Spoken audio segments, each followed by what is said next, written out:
अगणित माने जिनकी गणना न की जा सके, इतनी लक्ष्मी, इतनी पार्वती, इतनी सरस्वती उनके अंश मात्र से प्रकट होती हैं।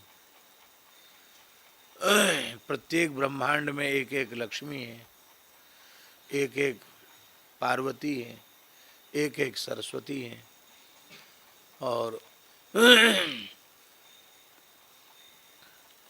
जैसे श्री राम जी अनंत कोटि ब्रह्मांड नायक हैं, ऐसे ही श्री जानकी जी अनंत कोटि ब्रह्मांड नायिका हैं। जैसे राम जी के संबंध में गोस्वामी जी ने कहा, उपजहि जासु अंशते नाना शंभु बिरंचि विष्णु भगवाना।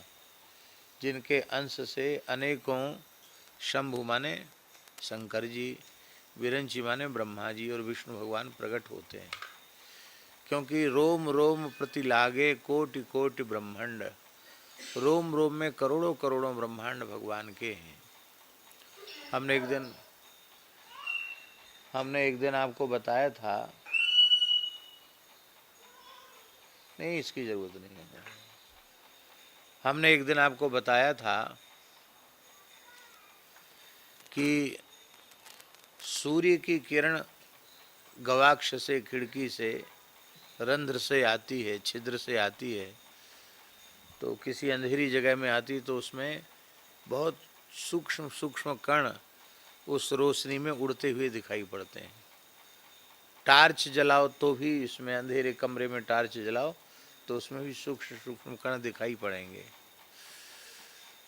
तो जैसे सूर्य की किरण में असंख्यों कण उड़ते हुए दिखाई पड़ते हैं, ऐसे ही असंख्यों ब्रह्मांड भगवान के श्रीअंग में प्रकट हो रहे हैं, भगवान के श्रीअंग में विलीन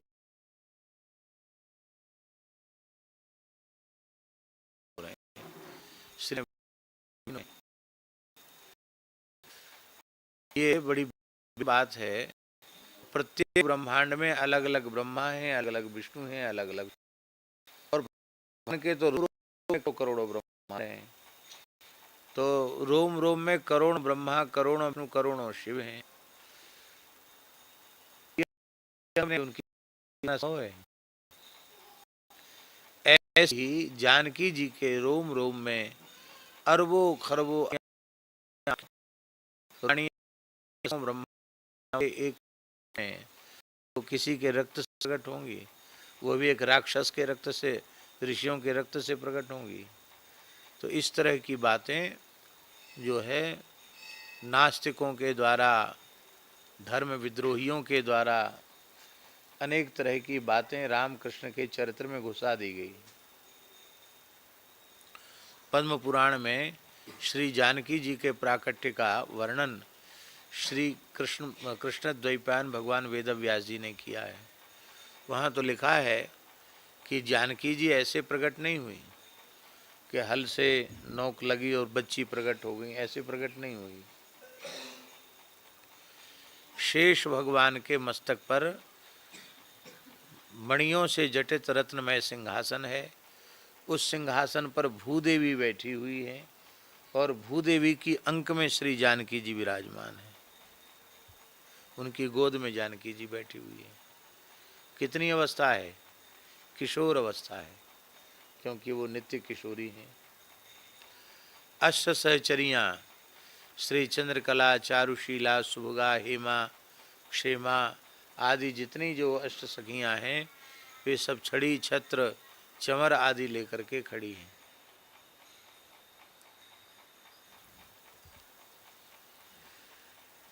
तो आप लोग भाई प्रगट कुमारी बोलते हैं कि नहीं? तो सोवत जनु जागी रोवन लागी। समझिए, जब प्रार्थना की गई कि आप बाल लीला करें, तो फिर वो छोटी सी बच्ची हो गई, लाली हो गई। तो ये किसी के गर्भ से ही उत्पन्न नहीं है। इसलिए जानकी जी का एक नाम क्या है? अयोनिजा। क्या नाम है? हाँ, किसी माता के गर्भ से उनका जन्म नहीं है। तो इसलिए इस तरह की बात नहीं करनी चाहिए। और श्री जानकी जी का तत्व क्या है, इसको जानना हम लोगों के लिए तो अत्यंत कठिन है। राम जी उनके प्राण जीवन धन हैं, उनसे अलग नहीं है जानकी नाथ जी। लेकिन जानकी नाथ जी भी सर्वसमर्थ होते हुए भी, सर्वज्ञ और सर्ववित होते हुए भी जानकी जी के तत्व का निरूपण नहीं कर सकते। राम जी भी श्री जानकी जी के तत्व का निरूपण करने में समर्थ नहीं है। एक बार ये केवल लीला है, इसको अन्यथा दूसरे भाव में मत लेना। ये है भगवान की विलक्षण लीला। लीला हम सब जीवों के परम कल्याण के लिए ही है। एक बार भगवान श्री राम अपनी भुजाओं की ओर देख रहे थे ऐसे,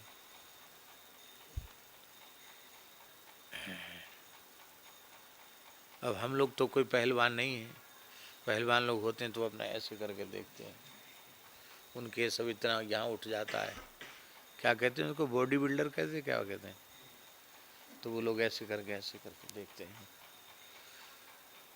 तो भगवान श्री राम भी अपनी भुजाओं को देख रहे थे, लीला है ये उनकी। तो श्री जानकी जी ने कहा कि आप अपनी भुजाओं की ओर क्या देख रहे हो। तो भगवान ने मुस्कुरा करके कहा कि इन भुजाओं के बल से त्रिलोक विजयी रावण का अंत हुआ, उसके खानदान के सहित रावण का विनाश हुआ। इन भुजाओं की शक्ति का हम अनुभव कर रहे हैं। तो श्री जानकी जी ने कहा कि अभी आपने कुछ नहीं किया, ये रावण का वध कोई बहुत बड़ा कार्य नहीं है, ये तो बहुत छोटा है। कि रावण वध को आप छोटा सा कार्य बता रहे हो? हाँ बहुत छोटा है। तो बताओ। बोले अभी आपकी प्रतिज्ञा ही पूरी नहीं हुई। आपने कहा निश्चरहीन करहूँ मैं भुज उठाए प्रणकीन, तो कहा निश्चरहीन हुई धरती। अभी सहस्त्र रावण विद्यमान है।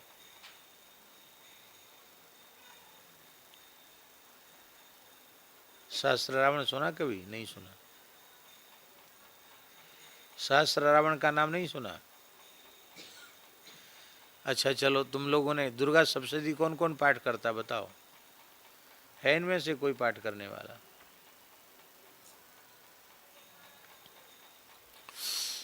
एक दिन इन लोगों से हमको ये पूछना है, ये पढ़ क्या रहे हैं, इनको कर्म कांड में क्या पढ़ाया जा रहा है, ज्योतिष में क्या पढ़ाया जा रहा है, व्याकरण में ये क्या पढ़ रहे हैं, न्याय में क्या पढ़ रहे हैं, कौन कौन से विषय हैं, कितनी क्लास लगती है, कितनी देर पढ़ाया जाता है, ये लोग क्या तैयारी कर रहे हैं, तो पता तो चलना चाहिए कि नहीं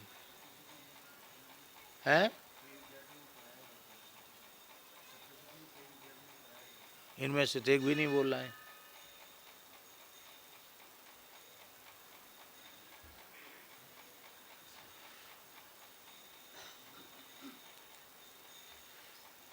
बोलो, किसी की हुई है?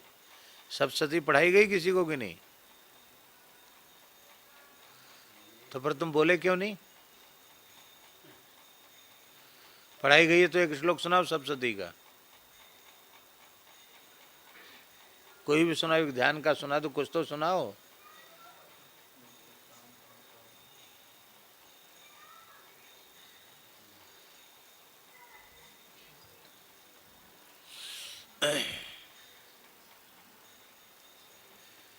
तो सप्तशती में रक्त बीज का नाम पढ़ा है कि नहीं पढ़ा है? कौन था रक्त बीज? रक्त बीज जो है, उसके शरीर में कोई घाव होता था, खून गिरता था, तो उसके जैसे सैकड़ों रक्त बीज पैदा हो जाते थे एक बूंद से। एक बूंद खून गिरा नहीं धरती पर कि सैकड़ों रक्त बीज पैदा हो गए। और उन रक्त बीजों का खून गिरता था तो उनसे सैकड़ों पैदा होते थे। तो रक्त बीज जब युद्ध करने आया तो सब शक्तियों ने, ब्रह्माणी, रुद्राणी, इंद्राणी, बाराही, नारसिंही, जितनी शक्तियां थीं सब शक्तियों ने उस पर प्रहार किया। तो इतने रक्त बीज पैदा हो गए कि सारा त्रिभुवन रक्त बीजों से भर गया। सब देवता भय से थर थर कांपने लगे। एक रक्त बीज के कारण तो हालत खराब थी, ये तो पूरा ब्रह्मांड ही रक्त बीजों से भर गया। तब फिर भगवती ने कारी कराल विदना विनिष्क्रांता सिपासनी, कराल विदना काली, वदना काली, उनके भ्रू मध्य से प्रकट हो गई। और उवाच कालीम चामुंडे विस्तीर्णम बदनं कुरु, उवाच कालीम चामुंडा विस्तीर्णम बदनं कुरु। चामुंडा देवी ने काली से कहा विस्तीर्णम बदनं कुरु, अपना मुंह खोलो, मुंह फैलाओ। तो उसने मुंह फैलाया तो सब उसको रक्त बीज पर प्रहार करके वो खून गिरने नहीं देती। जो खून गिरता उसको जीभ से चाट जाती काली जी। इस तरह से उसके शरीर में एक बूंद भी रक्त नहीं रह गया। और जितने रक्त बीज थे सबका भक्षण कर गई, वो खा गई सब रक्त बीजों को। तब जाके रक्त बीज मरा, समझे ना। तो जैसे रक्त बीज था ऐसे ही एक रावण और था, उसका नाम था सहस्र रावण। क्या नाम था? एक बूंद खून धरती पर गिरते 1000 रावण पैदा हो जाते थे। तो सहस्र रावण का अत्याचार हुआ। ऋषि आए, बोले महाराज बड़ा उपद्रव कर रहा है। जानकी जी ने कहा, तो देख लो, आप भुजाओं को देख रहे थे, उसको तो मारा नहीं। छोटा सा रावण मारा, अभी तो बड़ा रावण तो जिंदा है अभी। राम जी ने कहा सेना तैयार करो, अब तो राजाधिराज हैं, बंदर भालुओं की ज़्यादा जरूरत नहीं। पर बंदर भालू भी आ गए, सेना तैयार हुई। सहस्र रावण से युद्ध होने लगा। भगवान ने उसको युद्ध के लिए ललकारा और वो युद्ध करने लगा। अब युद्ध करते करते करते करते जब सहस्र रावण की सेना तो समाप्त हो गई और जब सहस्र रावण से युद्ध आरंभ हुआ तो उसके शरीर के रक्त के बिंदु जब धरती पर गिरे तो हजारों हजारों, एक बूंद से 1000 रावण पैदा होते थे। इतने रावण पैदा हो गए कि हाहाकार मच गया।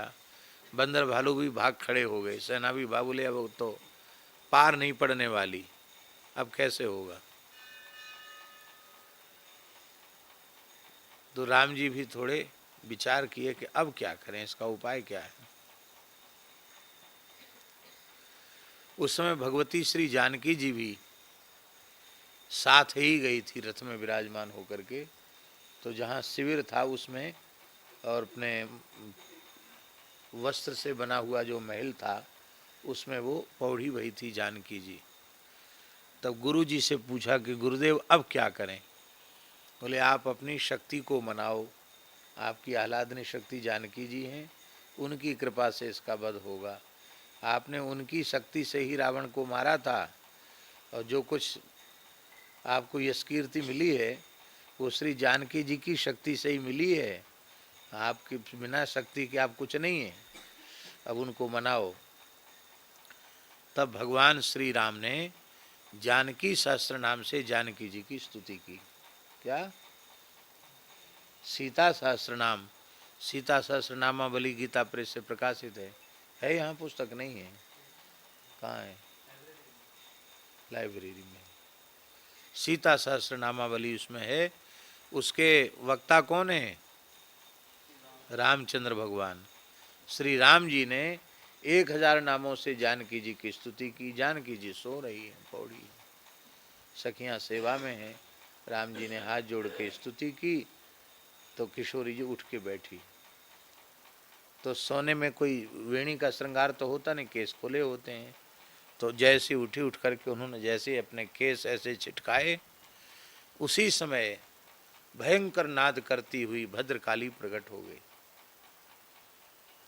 जानकी जी के केस से ही काली जी प्रकट हो गई। और प्रकट होने के बाद उन्होंने कहा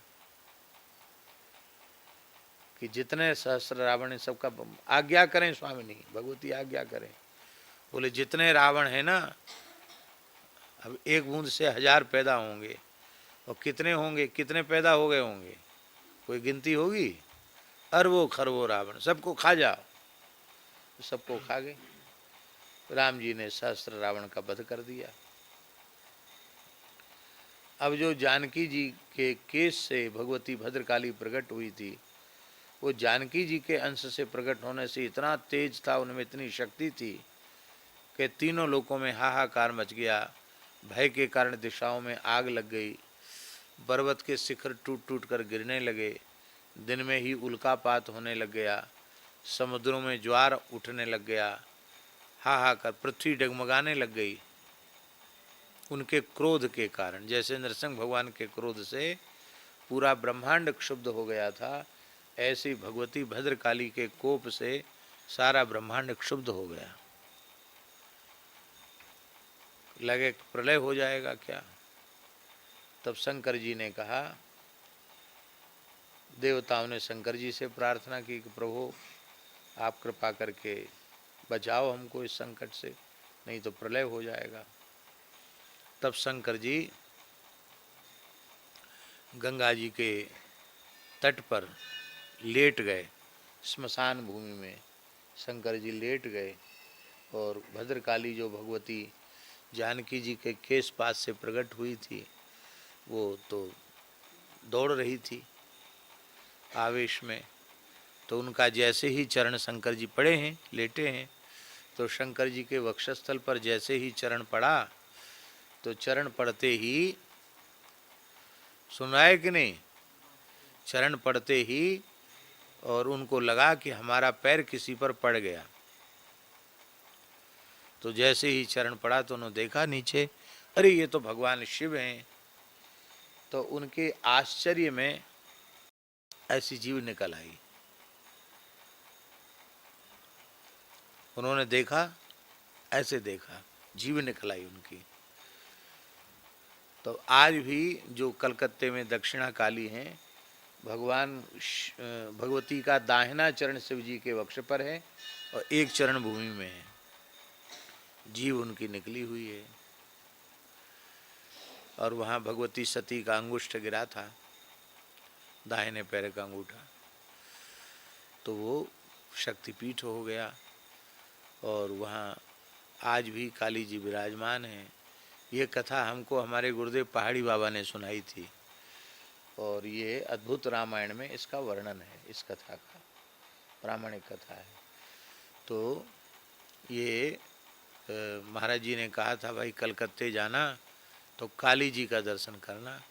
हमने कहा काली जी में तो बलिदान होता है, वहाँ कैसे देखेंगे।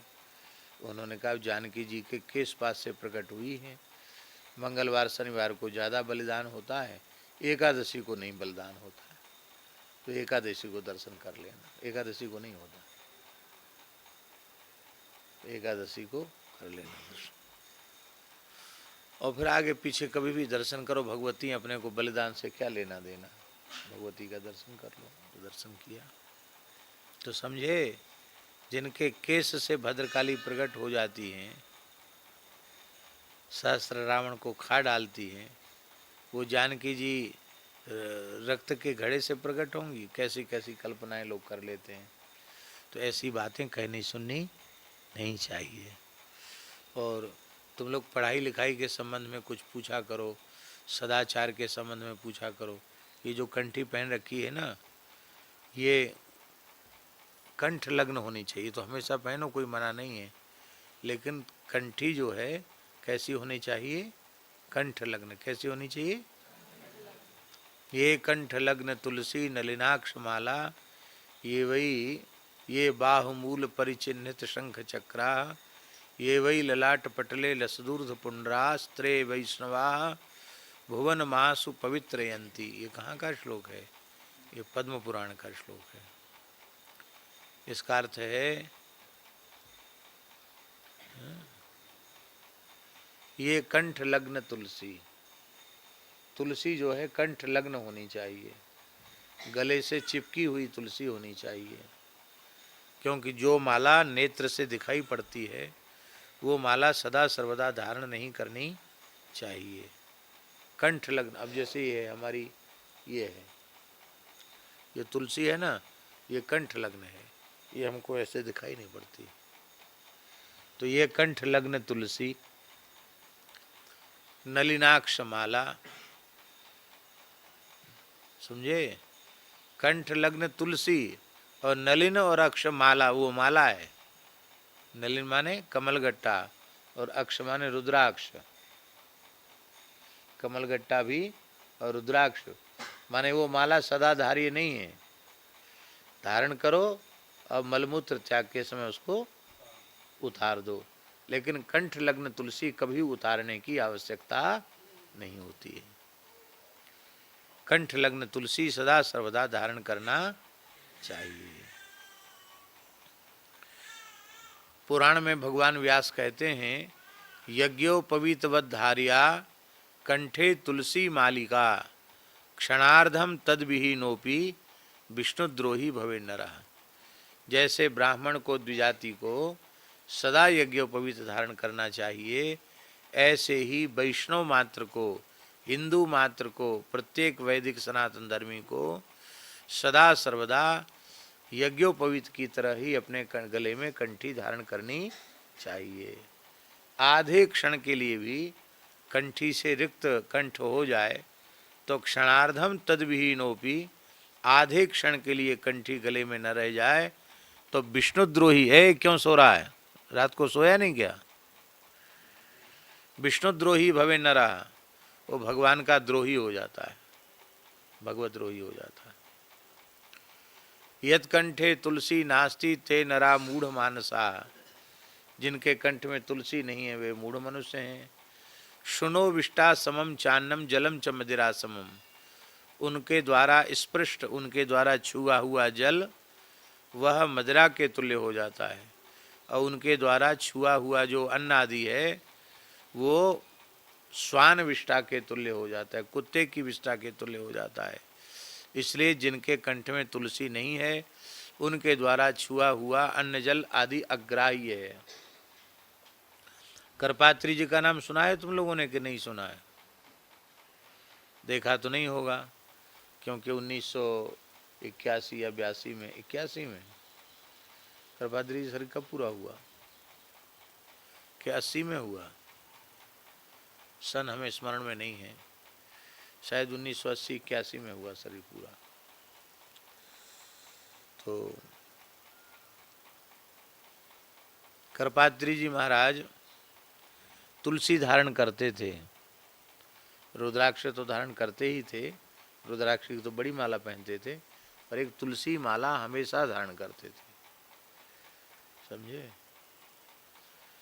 तो किसी ने उनसे कहा, तो सन्यासी तुलसी धारण क्यों करते? तो उन्होंने कहा कि ये कहीं नहीं लिखा कि सन्यासी को तुलसी नहीं पहनना चाहिए, ये बैरागी को, वैष्णव को पहनना चाहिए। करपात्री जी ने कहा कि हिंदू मात्र को तुलसी धारण करनी चाहिए, प्रत्येक हिंदू को। तो शास्त्र में जब नियम है कि सदा तुलसी धारण करना चाहिए, तो तुलसी निरंतर धारण करनी चाहिए। स्वामी जी तुलसी माला भी पहनते थे, स्फटिक रुद्राक्ष 3 माला हमेशा पहनते थे। तुलसी, स्फटिक और रुद्राक्ष 3 माला धारण करते थे। तो ये भक्तमाल तो आप लोग पहने हैं, वो अच्छी बात है, लेकिन कंठ लग्न तुलसी धारण करना, ठीक है ना। अब यहाँ पता नहीं तुलसी है कि नहीं, तो हम आपको दे देंगे, हैं? हाँ, यहाँ तो अलग है। किसने?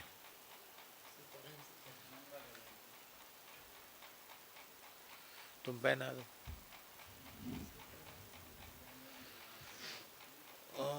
नहीं नहीं, दुकान से लेने नहीं, हम दे देंगे जिसको नहीं होगी। पूछ लेना अपने पास है कि नहीं। अच्छा ठीक है। श्री राम जय राम, जय जय राम। श्री राम जय राम, जय जय राम। श्री राम जय राम, जय जय राम। आई मेरे श्याम लगो